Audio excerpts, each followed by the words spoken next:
ফজরের নামাজ পড়ে আমাদের মায়েরা আমাদের বোনেরা কোরআন শরীফ পড়তো, আমাদের বৃদ্ধ বাবারা কোরআন শরীফ পড়তো। আমাদের মায়েরা ততক্ষণ কাজে যেতেন না যতক্ষণ সূর্য না উঠতো। সূর্য ওঠার আগ পর্যন্ত তারা বসে বসে জায়নামাজে আল্লাহর কোরআন পড়তো, ঠিক কিনা? কিন্তু এখন আমাদের মায়েরা বোনেরা তারা এখন রাত 12টা-1টার পর ঘুমায়। আমাদের ছেলেরা যুবকেরা সারা রাত ফেসবুক আর ইউটিউবে সময় নষ্ট করে পড়াশোনা ছেড়ে দিয়েছে। বইয়ের সাথে সম্পর্ক নাই, কোরআন হাদিসের সাথে সম্পর্ক নাই। এখন ঘরে ঘরে টাকা আছে, পয়সা আছে, কিন্তু ঘরে ঘরে আগের মতো শান্তি নাই, ঠিক কিনা বলেন? আগের মানুষ সকালবেলা খেতে পারলে দুপুরে খেতে পারে নাই, দুপুরে খেলে রাতে কোনো দিন না খেয়ে ঘুমিয়ে থাকতো। 3 বেলা ঠিক মতো খাবার ছিল না, কিন্তু কারো ঘরেই কোনো শান্তির অভাব ছিল না। এখন ব্যাংক ব্যালেন্স আছে, টাকা আছে, পয়সা আছে, ঘরে খাবার আছে, কিন্তু মানুষের মনে শান্তি নাই। আছে নাকি? কারণ আমরা নামাজ রোজা ছেড়ে দিয়েছি, কোরআন শরীফ ছেড়ে দিয়েছি, ঠিক কিনা? সাহাবায়ে কেরামের মধ্যে ছিল কোরআন তেলাওয়াতের প্রতিযোগিতা, সেজন্যই কোরআন শরীফ যখনই দেখা হতো কোরআন শোনাতো। তাহলে সূরা আসরের গুরুত্ব কত বেশি দেখুন। সূরা আল আসরের ব্যাপারে ইমাম মুহাম্মদ ইবনে ইদ্রিস আর শাফি সূরা আসর নিয়ে গবেষণা করতে যে তিনি বলেন, লাউ তাদাব্বারান নাসু হাদিহিস সূরাতা লাওয়াসিআতহুম। মুহাম্মদ ইবনে ইদ্রিস আর শাফি বলেন, আমি অনেক গবেষণা করে দেখেছি, দুনিয়ার মানুষ যদি আল্লাহর কোরআনের 30তম পারার সবচেয়ে ছোট্ট সূরার একটি সূরা আল আসর গবেষণা করত, এই একটি সূরাই তার ইহকালীন কল্যাণ ও পরকালে নাজাতের জন্য যথেষ্ট হয়ে যেত। কিন্তু আমরা কি গবেষণা করি? আমাদের যুবকগুলো, শিক্ষিত যুবকগুলো কি করে? সারা রাত ফেসবুক ইউটিউবে তাদের রাত কেটে যায়। অধিকাংশ যুবকগুলো তাদের যে ফজরের নামাজ কোন দিক দিয়ে যায় সেটা টেরও পায় না। সকাল 10টায় ঘুম থেকে ওঠে, প্রতিদিন তার হায়াত থেকে 4-5 ঘন্টা সময় বরকত শূন্য হয়ে যাচ্ছে, ঠিক কিনা? যে লোকটা ফজরের নামাজ পড়লো না, সকাল 10টায় ঘুম থেকে উঠলো, তো ফজরের নামাজ হয় আপনাদের এলাকায় কয়টায়? 6টায় না? 5:30টায়। তো 5:30টায় যে লোকটা 10টায় ঘুম থেকে উঠলো, 4.5 ঘন্টা সময় প্রতিদিন যদি তার হায়াত থেকে এভাবে চলে যায়, ঘুমে ঘুমে তার হায়াত বরকত শূন্য হচ্ছে, ঠিক কিনা? বরকত নষ্ট হয়ে যাচ্ছে। সম্মানিত ভাইয়েরা, সূরা আসরের অনেক গুরুত্ব। যদি মানুষ সূরা আসরকে গবেষণা করে, দুনিয়ায় পাবে কল্যাণ, আখেরাতে পাবে মুক্তি। এবার আসুন আমরা মূল আলোচনায় প্রবেশ করি। আল্লাহ তাআলা বলেছেন ওয়াল আসর, কালের শপথ। ভালো করে মনোযোগ দেন, এই সূরাটি আমাদের জীবনের 24 ঘন্টা, প্রতি সেকেন্ড আমাদের যে মুহূর্ত যাচ্ছে হায়াত, আমাদের সারা জিন্দেগীর সমস্ত হায়াতের সাথে 24 ঘন্টা সময়ের সাথে এই সূরার সম্পর্ক রয়েছে। আল্লাহ রাব্বুল আলামিন বলেন ওয়াল আসর, কালের শপথ। আল্লাহ রাব্বুল আলামিন কালের শপথ কেন করেছেন? এই দুনিয়ার বর্তমান কোনো মুফাসসির নয়, এই যুগের মুফাসসির নয়। আমি প্রশ্নের উত্তরটি দুনিয়ার সবচেয়ে সেরা মুফাসসিরের প্রশ্ন থেকে উত্তরটা বের দিচ্ছি আপনাদের। দুনিয়ার সমস্ত মুফাসসিরদের ইমামুল মুফাসসিরিন হযরত আব্দুল্লাহ বিন আব্বাস রাদিয়াল্লাহু তাআলা আনহুমা, রাসূলুল্লাহর আপন চাচাতো ভাই হযরত আব্বা ইবনে আব্বাস, তিনি বলেছেন আল্লাহ রাব্বুল আলামিন কালের শপথ সম্ভবত এর জন্য করেছেন যে দুনিয়াতে বান্দা বান্দি যে কাজই করুক না কেন, ভালো বা মন্দ, তাকে 3টি কালের মধ্যেই করতে হয়। ভালো কাজ করুক বা খারাপ কাজ করুক, সে 3টি কালের মধ্যে করতে হয়। অতীত, বর্তমান, ভবিষ্যৎ, এই 3 কালের বাহিরে যে বান্দা কিছুই করতে পারে না, ঠিক কিনা বলেন? আপনি যা কিছু করছেন সব কিছু 3 কালের মধ্যে করতে হয়। আজকে যে ওয়াজ শুনতেছেন এটা ভালো কাজ না মন্দ কাজ? জোরে বলেন। ভালো কাজ। এই যে ভালো কাজ করতেছেন, আরেক দিন আপনি খারাপ কাজ করেছেন। আজকে ভালো কাজ করতেছেন, এটা বর্তমান। এটা কি? বর্তমান। আগে একদিন খারাপ কাজ করেছিলেন, সেটা ছিল অতীত। সেটা কি ছিল? আবার আগামীকাল যদি ফকির সাহেব রহমাতুল্লাহর দরবারের মাহফিল শুনে ফজরের নামাজ পড়ে বিদায় নেন, সেটা হবে সবচেয়ে ভালো কাজ নাকি? যদি ওয়াজ থেকে যে ফজরের নামাজটা পড়েন, ফজর নামাজ পড়ে যান, এটা সবচেয়ে ভালো কাজ। তো আপনি যে ভালো কাজ করছেন, আজকে আরেকদিন করেছেন খারাপ কাজ, কালের স্মৃতিপটে সব রেকর্ড হয়ে গেছে। কি হয়ে গেছে? ভালো কাজটাও রেকর্ড হচ্ছে, খারাপ কাজটাও রেকর্ড হয়েছে, এবং কি আপনি কালের স্মৃতিপটে সব রেকর্ড হয়, লিপিবদ্ধ হয়। একদিন সব কিছু নিয়ে আপনি আল্লাহর আদালতের সামনে দাঁড়াতে হবে। আর বান্দার নিকটে যদিও কাল 3টি, যিনি মালিক আল্লাহ, আল্লাহর নিকটে সবই বর্তমান। সবই কি? বর্তমান। সেজন্য আল্লাহ রাব্বুল আলামিন কালের শপথ করেছেন, মানুষ যে কাজই করুক ভালো বা মন্দ, তাকে 3 কালের বাহিরে যে সে কিছুই করতে পারে না। সেজন্য আল্লাহ, আমার আল্লাহ কালের শপথ করেছেন। বলুন সুবহানাল্লাহ। মুফাসসিরিনে কেরাম, কি কুয়াশা আসতেছে? সম্মানিত ভাইয়েরা, মুফাসসিরিনে কেরাম বলেছেন, মুফাসসিরদের কেউ কেউ বলেছেন যে আল্লাহ তাআলা তিনি চাইলে জোহরের শপথ, ওয়াক্তের শপথ করতে পারতেন। জোহর থেকে আসর সময়টা লম্বা, আবার ফজর থেকে জোহর সময়টা আরো লম্বা, ঈশা থেকে ফজর সময়টা আরো বেশি লম্বা, সারা রাত। ঠিক কিনা? কিন্তু আল্লাহ রাব্বুল আলামিন জোহরের ওয়াক্তের শপথ করলেন না, ফজরের ওয়াক্তের শপথ করলেন না, ঈশার ওয়াক্তের শপথ করলেন না, তিনি করলেন আসরের ওয়াক্তের শপথ। কেন আল্লাহ তাআলা আসরের ওয়াক্তের শপথ করেছেন?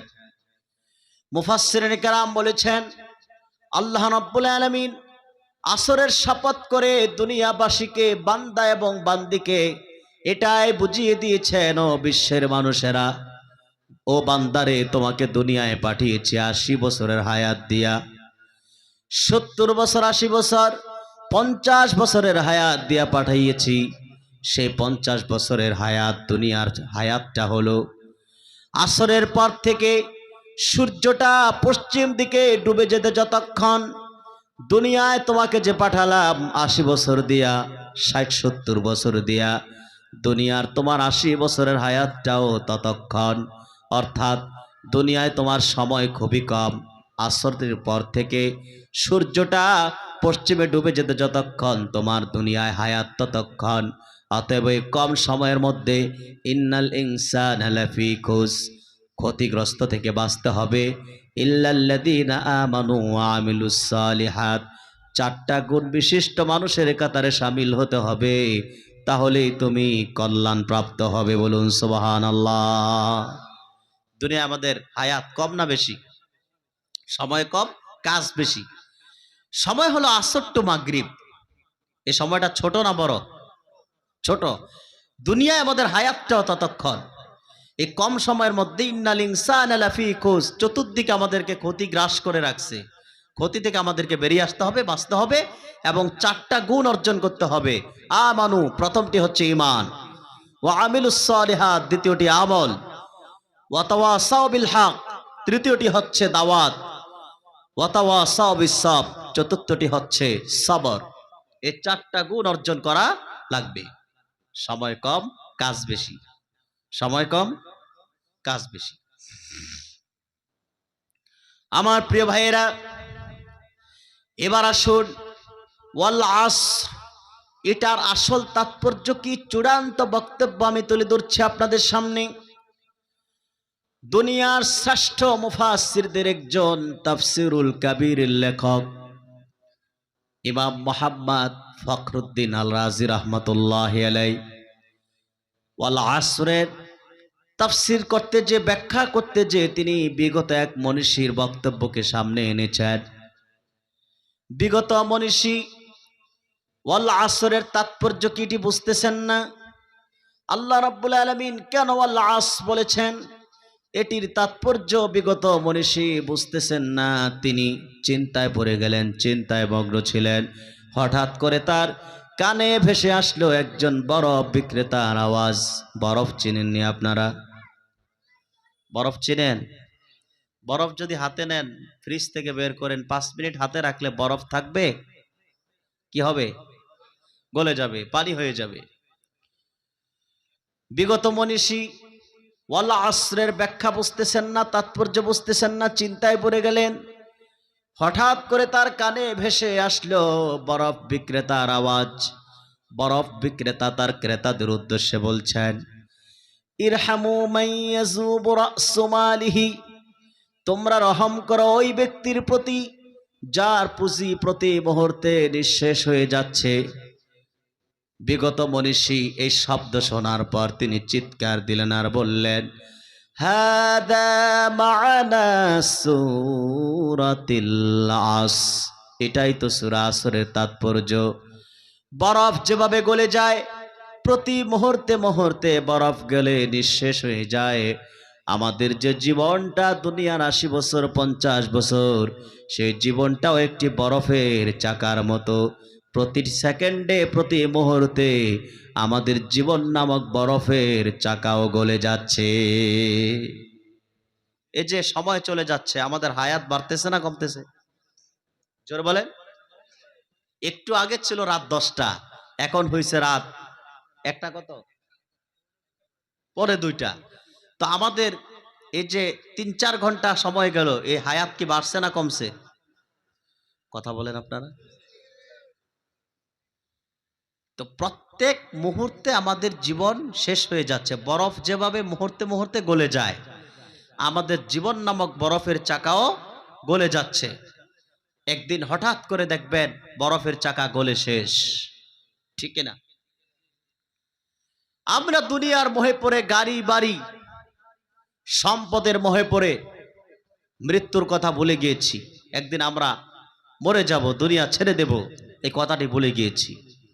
অথচ আমরা প্রতিটি মানুষ প্রত্যেক সেকেন্ডে, এক সেকেন্ডে 1,86,000 মাইল গতিবেগে, প্রায় 3 লক্ষ কিলোমিটার গতিবেগে মৃত্যুর দিকে এগিয়ে চলছি প্রতি সেকেন্ডে। সে খবর কি আমাদের আছে? নাই। আমার সম্মানিত ভাইয়েরা, এবার আসুন আমরা সামনে বাড়ি। ইন্নাল ইনসানা লাফি খুসর, নিশ্চয়ই সকল মানুষ অবশ্যই ক্ষতির মধ্যে রয়েছে। আই ইন্নাল ইনসানা মুনগামিসুন ফিল খুসরি মিন কুল্লি জানিব, নিশ্চয়ই সকল মানুষ চারিদিক থেকে ক্ষতির মধ্যে ডুবে আছে। আমরা মানুষ ক্ষতির মধ্যে ডুবে আছি। সেজন্যে ১,৫০০ বছর আগে বিশ্ব মানবতার মুক্তির সনদ রাহমাতুল্লিল আলামিন মানব দরদি কণ্ঠে বিশ্বের মানুষকে আহ্বান করেছেন, আনা আখিযু বিহুজাজিকুম আনিন নার, হালুম্মা আনিন নারি হালুম্মা আনিন নার ফাতাগলিবুনি তাকাহহামুনা ফিহা। আল্লাহর হাবিব বলেছেন, হে মানব জাতি, দুনিয়ার মানুষেরা, জাহান্নাম থেকে বাঁচাবার জন্যে আমি তোমাদের কোমর ধরে আকর্ষণকারী। তোমরা জাহান্নাম থেকে আমার দিকে ফিরে এসো, জাহান্নাম থেকে আমার দিকে ফিরে এসো। কিন্তু তোমরা আমাকে পরাস্ত করে জাহান্নামে ঢুকে পড়ছো। রাসূল করিম সাল্লাল্লাহু আলাইহি ওয়াসাল্লাম ১,৫০০ বছর আগে যে পথ রেখে গেলেন, যে মত রেখে গেলেন, যে সুন্নাত মুতাহহারা, সুন্নাত মুআত্তারা, সুগন্ধিময় সুন্নাত উপহার দিয়ে গেলেন, আমরা সেই সুন্নাতের পথ বাদ দিয়েছি, সুন্নাতের অনুসরণ বাদ দিয়েছি, রাসূলুল্লাহর আদর্শ বাদ দিয়েছি। সেজন্যেই আমরা অশান্তির আগুনে ডুবে আছি, জাহান্নামের আসামি হয়ে যাচ্ছি। যদি জাহান্নাম থেকে বাঁচতে হয়, ক্ষতির হাত থেকে বাঁচতে হয়, আজ থেকে ১৫০০ বছর আগে সুলতানে মদিনা হুজুর আকরাম নূরে মুজাসসাম কামলিওয়ালা দু জাহানের বাদশা মুহাম্মদ সাল্লাল্লাহু আলাইহি সাল্লাম যে সুন্নাত সুগন্ধিময় পবিত্র সুন্নাত মুতাহহারা সুন্নাত মুআত্তারা পবিত্র সুগন্ধিময় সুন্নাত পথ ও মত হিসেবে রেখে গেছেন, সেই সুন্নতেই আমাদেরকে সেই সুন্নতের পথ অনুসরণ করতে হবে, তাহলে জাহান্নাম থেকে বাঁচা যাবে। ঠিক কিনা? আমরা সুন্নত ছেড়ে দিয়েছি। আমার সম্মানিত ভাইরা, আল্লাহ রাব্বুল আলামিন শপথ করে বললেন, দুনিয়ার সব মানুষ ক্ষতির মধ্যে রয়েছে, কিন্তু ক্ষতি থেকে বাঁচাতে পারে 4টা গুণ। কয়টা? আরে বাবা একটু জোরে বলেন, কয়টা? 4টা। আমি তো এমন এক সময় বসছি যে সময় মানুষ ঘুমায়, আবার আজকে খুব ঠান্ডা হাওয়া আসতেছে, কুয়াশা, তো ঘুমটা আরো বেশি আসতেছে আপনাদের। আর কিছুক্ষণ আপনাদের কষ্ট দিব, আর অল্প কিছুক্ষণ। দুনিয়ার সকল মানুষ অবশ্যই ক্ষতির মধ্যে রয়েছে, ক্ষতি থেকে বাঁচাতে পারে 4টা গুণ। কয়টা? 4টা কাজ, 4টা কর্মসূচি মানুষকে ক্ষতি থেকে বাঁচাবে, তাকে সফল করবে। প্রথমটি হলো ঈমান। সুবহানাল্লাহ বলবেন না? আওয়াজ করে বলেন। এই ঈমানের কাজ করে গেছেন ফুরফুরার আবু বকর সিদ্দিক ফুরফুরা আবি রাহমাতুল্লাহ। ঠিক কিনা? এই ঈমানের কাজ করে গেছেন ভারত উপমহাদেশে ফুরফুরা দরবার শরীফের প্রতিষ্ঠাতা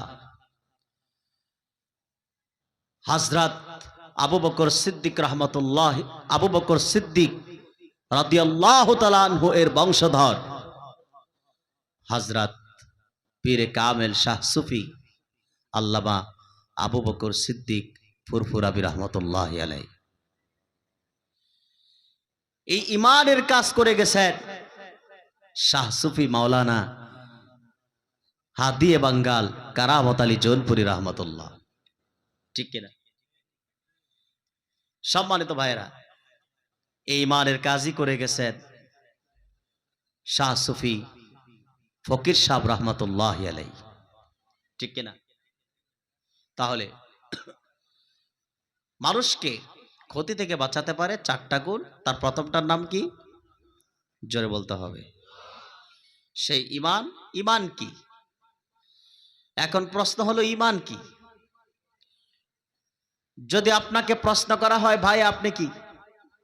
আপনি তো বলবেন আমি ঈমানদার। কিভাবে আপনি ঈমানদার? আপনি বলবেন আমার দাদা ঈমানদার ছিল, আমার বাবা 3 বার হজ করছিল, বড় ঈমানদার ছিল, বাবা দাদার সূত্রে আমি রেডিমেড ঈমানদার হয়ে গেছি। আসলে কি রেডিমেড ঈমানদার হওয়া যায়? কথা বলে না। তাহলে ঈমান কি? ঈমান হলো আল ঈমানু মিনাল আমনি দিদ্দুল খাউফি ওয়াশ শাক্কি। ঈমান হলো নিশ্চিন্ত বিশ্বাস, যা ভীতি ও সন্দেহের বিপরীত। অর্থাৎ আপনি যখন বিশ্বাস করবেন লা ইলাহা ইল্লাল্লাহু মুহাম্মাদুর রাসূলুল্লাহ, আল্লাহ ছাড়া কোনো মাবুদ ইলাহ নাই, মুহাম্মাদুর রাসূলুল্লাহ সাল্লাল্লাহু আলাইহি ওয়াসাল্লাম আল্লাহ তাআলার রাসূল। সুবহানাল্লাহ। এই বিশ্বাস যখন করবেন আল্লাহ ছাড়া কোনো ইলাহ নাই, এই বিশ্বাসে কোনো সন্দেহ থাকবে না, সংশয় থাকবে না। এবং আপনি যখন রব বলে আল্লাহকে বিশ্বাস করবেন, তখন আল্লাহর ভয় ছাড়া অন্তরে আর কারো ভয় থাকবে না। ঠিক কিনা? আল্লাহ রাব্বুল আলামিন বলেন, ইন্নাল্লাযীনা ক্বালু الله ثم استقاموا تتنزل عليهم الملائكة ألا تخافوا ولا تحزنوا وأبشروا بالجنة التي كنتم توعدون জোরে জোরে কন আল্লাহু আকবার। আল্লাহ রাব্বুল আলামিন বলেন, নিশ্চিতভাবে যারা আন্তরিকভাবে বলবে আমাদের রব আল্লাহ, আমাদের রবকে, ডান হাত আকাশের দিকে তুলে কণ্ঠের সব আওয়াজ ছেড়ে বলেন আমাদের রবকে, আল্লাহ আমাদের রব। এই কথা বলার পরে যে ব্যক্তি মৃত্যু পর্যন্ত আল্লাহ আমার রব এই কথার উপর অটল থাকবে, অবিচল থেকে যাবে, তার যখন মৃত্যুর সময় ঘনিয়ে যাবে, তাতানাজ্জালু আলাইহিমুল মালায়েকা আয় মিনাল মাউত, তার যখন মৃত্যুটা কাছাকাছি এসে যাবে, ইমাম গাজ্জালি রাহমাতুল্লাহি আলাইহি তার কিতাবে লিখেছেন, একটি মানুষ মৃত্যুর 40 দিন আগ থেকে মালাকুল মাউতের প্রতিনিধি প্রতিদিন 40 বার করে বান্দার বাড়িতে চক্কর মেরে যায়। দুনিয়ার সব কিছু বুঝতে পারে, লোকটা 40 দিন পর আর থাকবে না, মারা যাবে, তার নাম অটোমেটিক হয়ে যাবে লাশ, শুধু বুঝতে পারে না জিন আর মানুষ। মানুষের যখন মৃত্যুর সময় ঘনিয়ে যাবে, আকাশ থেকে ফেরেশতা আসবেন, এসে বলবেন তার সাহায্য করার জন্য আকাশ থেকে ফেরেশতা তার ঘরে অবতরণ করবেন। ফেরেশতা এসে বলবেন আল্লাহ তাখাফু, রে আল্লাহর বান্দা তোমার কোনো ভয় নাই, আয় ইনদাল মাউতি ওয়া মা বাদাহু, মৃত্যু ও তার পরবর্তী সময়ের ব্যাপারে তোমার কোনো ভয় নাই।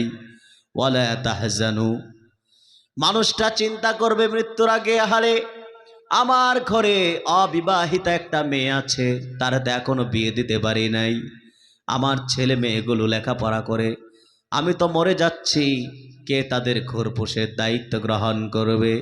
ফেরেশতা এসে বলবেন ওয়ালা তাহজানু আলা মা খাল্লাফতুম মিন আহলিন ওয়া ওয়ালাদিন ফানাহনু নাখলুফুকুম ফিহি, রে আল্লাহর বান্দা তোমার রেখে যাওয়া সন্তান সন্ততি স্ত্রীর ব্যাপারে তোমার চিন্তার কোনো প্রয়োজন নাই, তাদের খাবার দাবার খোরপোশের দায়িত্ব, অবিবাহিতা মেয়ের বিয়ের ব্যবস্থার দায়িত্ব, এই সব কিছু মহান আল্লাহ আপন কুদরতি হাতে গ্রহণ করে নিয়েছে।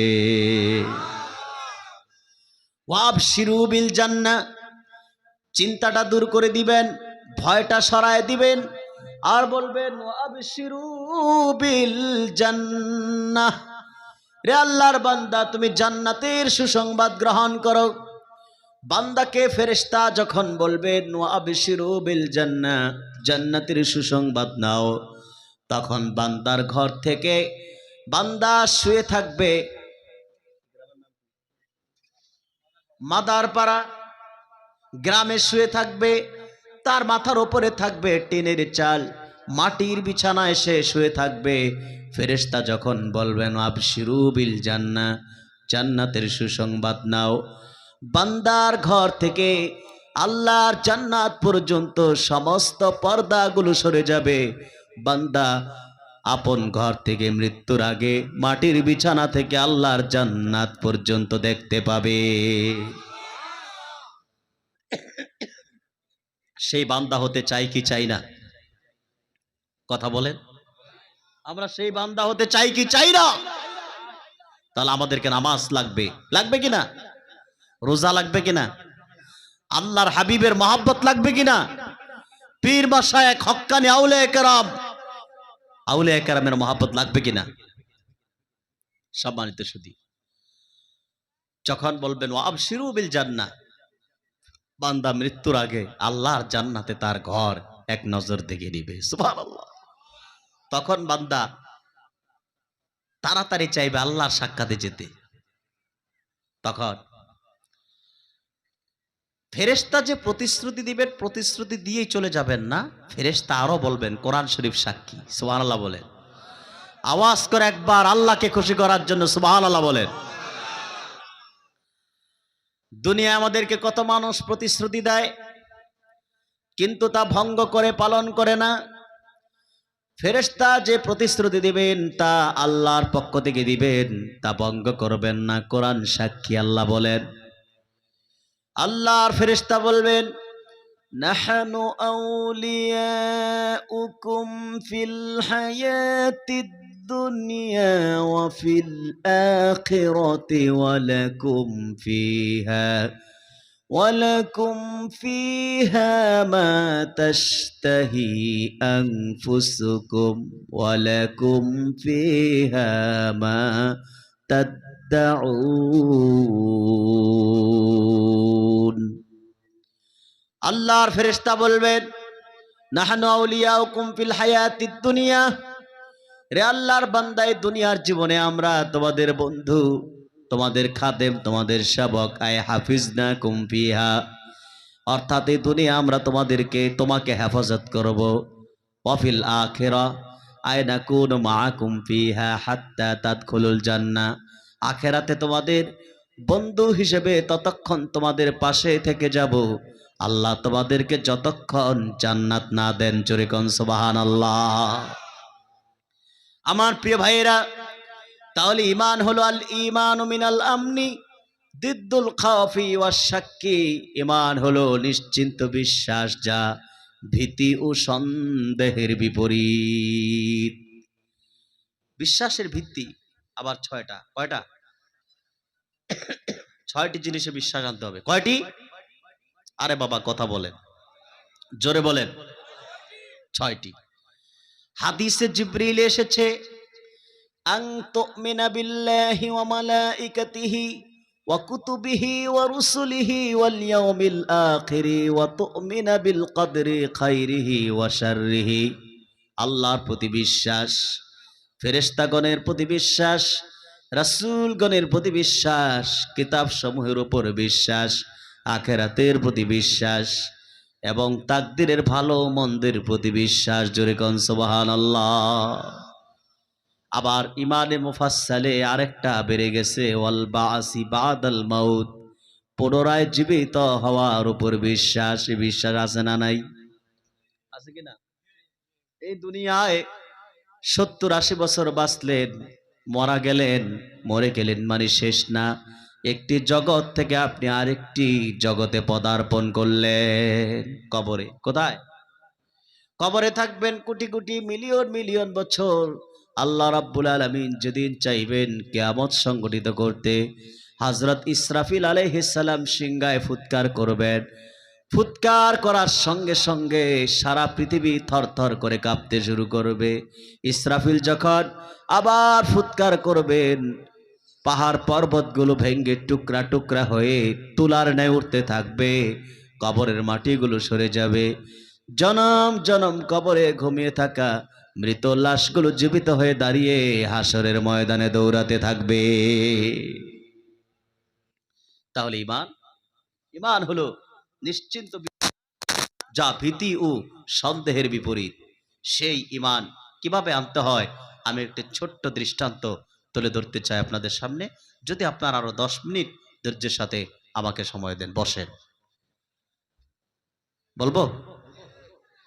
অর্থাৎ ভীতিমুক্ত, সন্দেহমুক্ত ঈমান কিভাবে আনতে হয় আমি একটি দৃষ্টান্ত তুলে ধরছি আপনাদের সামনে।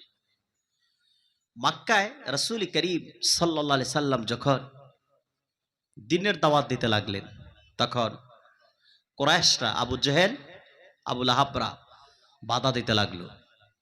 আল্লাহর হাবিব সাল্লাল্লাহু আলাইহি ওয়াসাল্লাম আল্লাহর হাবিব সাল্লাল্লাহু আলাইহি ওয়াসাল্লাম তখন দারুল আরাকামে একজন বিশ্বস্ত সাহাবীর বাড়িতে অবস্থান করলেন। মাইকটা সমস্যা হচ্ছে কেন ভাই?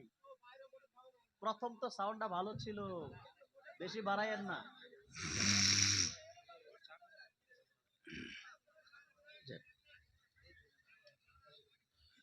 সম্মানিত সুধী,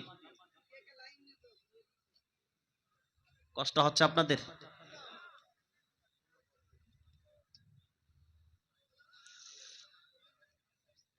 চা খাবেন নাকি আপনারা?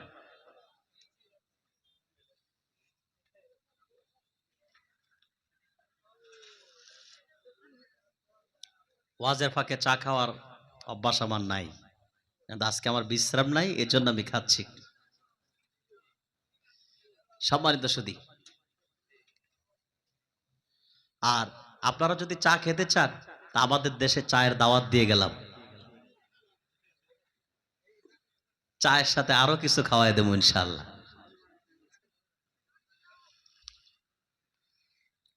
না ইলিশ মাছের দাওয়াত দিব আপনাদের, পদ্মার ইলিশ।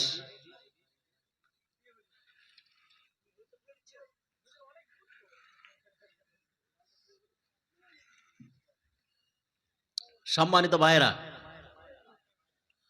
বলছিলাম